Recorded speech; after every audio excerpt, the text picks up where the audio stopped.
غزہ کی پٹی اور مصر کے درمیان رفح کراسنگ پیر کو دوبارہ کھول دی گئی۔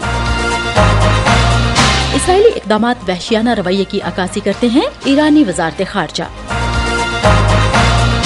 کیمرون میں باغیوں کے حملے میں 20 افراد ہلاک۔ وائس آف امریکہ واشنگٹن سے اہم خبروں کے ساتھ سعدیہ زیب رانجھا۔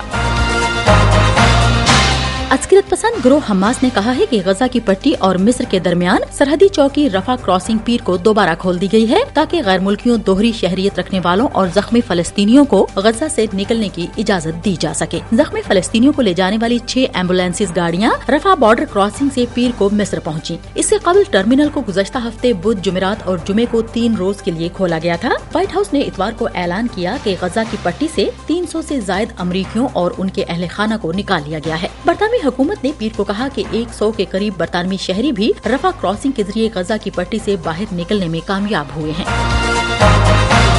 ہم وائس آف امریکہ واشنگٹن سے آپ سے مخاطب ہیں۔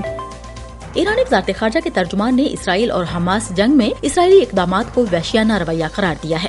کابینه رژیم صهیونیستی تهدید به استفاده از پیر کے روز تہران میں ایک بریفنگ سے خطاب کرتے ہوئے سرکاری ترجمان ناصر کنانی نے صہیونی حکومت کی کابینہ کے ایک وزیر کی جانب سے جوہری ہتھیاروں کے استعمال کی دھمکی کا ذکر بھی کیا۔ انہوں نے عالمی برادری سے دھمکیوں پر توجہ دینے کا مطالبہ جاری رکھا اور خبردار کیا کہ خطے میں تنازع بڑھ سکتا ہے۔ کنانی کا یہ بیان اسرائیلی کابینہ کے ایک جونیئر رکن کی جانب سے مبینہ طور پر غزہ میں جوہری ہتھیار استعمال کرنے کے بارے میں کھلم کھلا اظہار کے بعد آیا ہے۔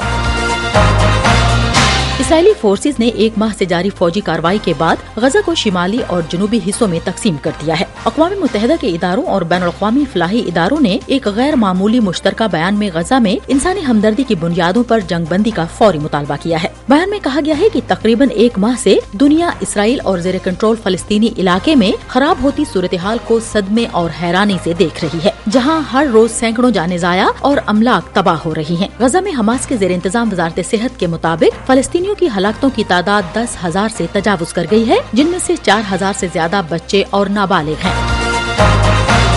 ہم وائس آف امریکہ واشنگٹن سے آپ سے مخاطب ہیں۔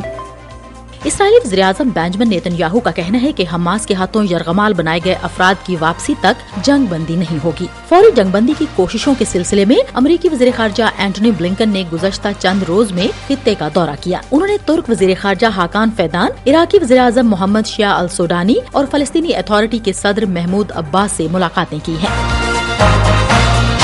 کینیڈا کے صوبے کیوبیک میں مہنگائی کے تناسب سے زیادہ اجرت کی حصول کے لیے سرکاری شعبے کے 4 لاکھ سے زیادہ کارکنوں نے ہڑتال کا اعلان کر دیا ہے، جس سے اسکولوں، ہسپتالوں اور کچھ سرکاری اداروں کے معمول متاثر ہونے کی توقع ہے۔ نومبر کے اواخر میں 3 مزید ہڑتالوں کا اعلان بھی کیا گیا ہے۔ کیوبیک حکومت نے 5 سالوں میں تنخواہ میں 10% اضافے اور ہر کارکن کے لیے سال میں ایک بار $1,000 کی ادائیگی کی پیشکش کی ہے، جسے یونین کے اتحاد نے جارحانہ اور توہین آمیز قرار دیا ہے۔ وسطی افریقہ کے ملک کیمرون میں علیحدگی پسند باغیوں نے پیر کے روز ملک کے شورش زدہ علاقے کے ایک گاؤں پر حملے میں خواتین اور بچوں سمیت تقریباً 20 افراد کو ہلاک کر دیا ہے۔ یہ حملہ مغربی کیمرون کے ایک گاؤں میں پیش آیا جو باغیوں اور سرکاری فورسز کے درمیان 7 سال سے مہلک جھڑپوں کا مرکز ہے۔ حکومت نے اسے ناقابل برداشت کارروائی قرار دیا ہے۔ کیمرون کے شمال مغربی اور جنوب مغربی علاقے 2017 میں علیحدگی پسندوں کی جانب سے آزادی کے اعلان کے بعد سے لڑائی کی لپیٹ میں ہیں۔